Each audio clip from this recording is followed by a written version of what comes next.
8 xhur wara li l-qorti qalet li l-kuntratti ta' Stewart u Vitis kienu fraudolenti, il-gvern ta' Robert Abela għadu m'għamel xejn biex l-400 miljon euro li nsterqu jingħataw lura lil poplu Malti u Awċi. Mhux tal-li hekk, talli fid-dawl tas-sentenza li ngħatat mill-qorti tal-appell, il-gvern ta' Robert Abela se jibqa' ma jagħmel xejn.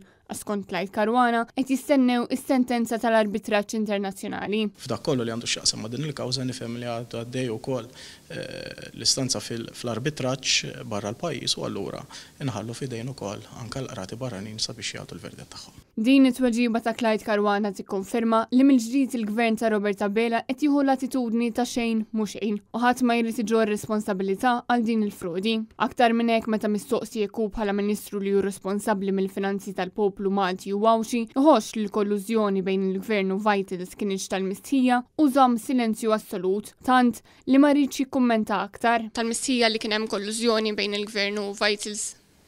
F'dak li għandu x'jaqsam x'qalet il-qorti hija hemmhekk kulħadd sabiex jaqrah, kulħadd jasal għal konklużjoni li jrid jasal u m'hemmx lok għalfejn noqgħod nagħti xi interpretazzjoni u kumment fuqhom.